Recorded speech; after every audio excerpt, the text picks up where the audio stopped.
Hey, what's up, y'all? Happy Friday, and welcome to another edition of On the Needle. And today I'm throwing it back a little bit again to Jamiroquai's classic album, Traveling Without Moving. I never quite remembered how to pronounce it, actually. I don't know if it's Jamiroquai, so don't y'all come after me in the comments. But either one, y'all know who I'm talking about. If you don't, Jamiroquai had an album. They were, well, first of all, they're a London or British band. They really made it big in America with their third album, which is this one, Traveling Without Moving. That was in 1996, and they're dubbed to kind of be a funk and acid jazz band. Their music really, to me, is kind of similar a little bit to Maroon Five's first album. Just a little bit less pop, I would say, than Maroon 5. But if you listen to some of the songs, so like for instance, if you listen to Sunday Morning on Maroon Five's first album, and then you listen to Virtual Insanity, some of the piano riffs are kind of a little similar to me, but that's just my opinion.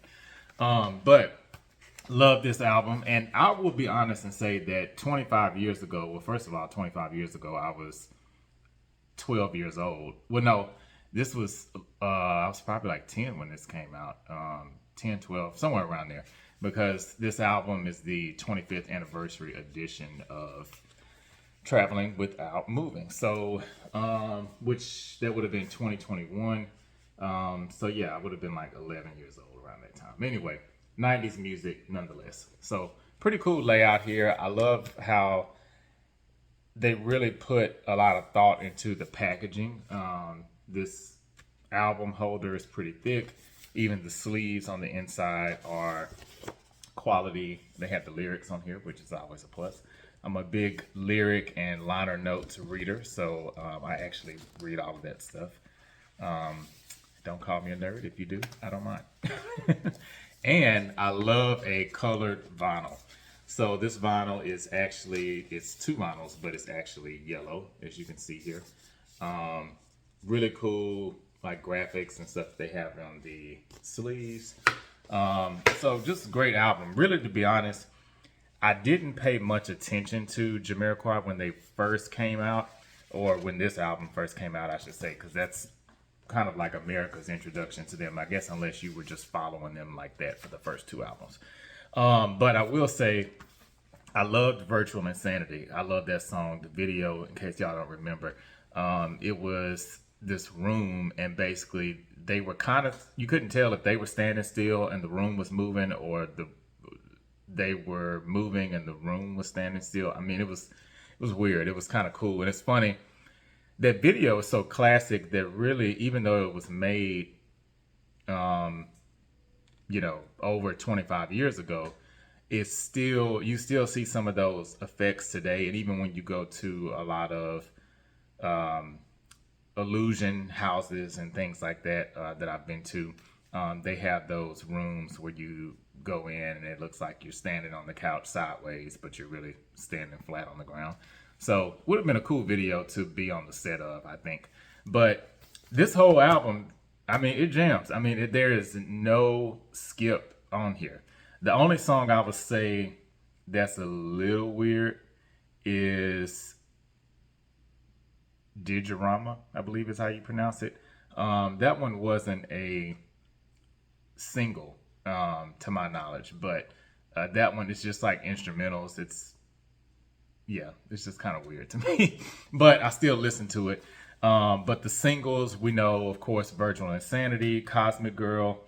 I believe Drifting Along was a single.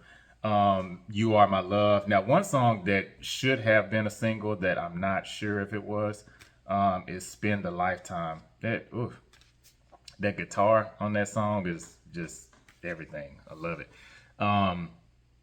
That song I feel like should have been huge when this album was really taking off. And Jamiroquai, they were really one of those groups that were a part of the last wave kind of big record sales. When you get out of the 2000s, that's kind of the tail end of artists selling over 5 million copies for an album. And then you really start getting into the digital age, like really heavy. I'd say 2004, 2005. So Jamiroquai, with this album alone, they've sold over 8 million copies, and they actually got placed in the Guinness Book of Records behind this album as the best-selling funk album of all time. So I'm not sure if they still hold that record, but I would imagine they do, because they were in that tail end of the actual buying age where, artists a lot of times would be at record stores, physically signing copies of CDs and albums and things of that nature. So they really caught the tail end of that. And actually in 1997, they won the MTV Video Music Award for Video of the Year, which I felt like was very well deserved. And it's interesting too that they won that award for that video, because at that time, videos were really high budget. So a lot of special effects. That's when Hype Williams was really getting popular. I mean, you had videos like, all the Busta Rhymes videos, like the Put Your Hands Where My Eyes Can See was kind of like in that era too. The Janet Jackson song with Busta Rhymes, What's It Gonna Be? That was in '99.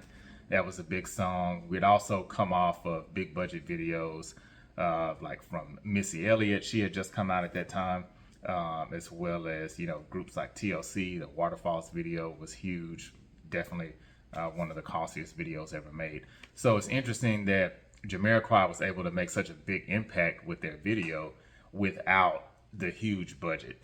It didn't look like it was a huge budget, but it was still really cool to watch. So not really sure what they're up to these days. I haven't heard much from the lead singer JK or the rest of the band. But hey, I would definitely be down for some new music from Jamiroquai, because this album right here is jamming, I'm telling y'all. So let me know what you think about the band, about their style of music. What are some of your favorite tracks on the album? I assume besides Virtual Insanity, or maybe you didn't like that song, who knows? Even though it was very popular, some people didn't like it, but let me know your thoughts. And then again, if you have not already done so, make sure you subscribe to the Water Bear podcast. It's a new podcast I have that is going inside the mind of an Aquarius. And even if you're not an Aquarius, we'll be touching on your sign as well. So head on over again to the Water Bear Podcast YouTube channel and subscribe there. Right now, there's 2 episodes out there, and the new episode will air this Thursday. So check it out and let me know what you think. And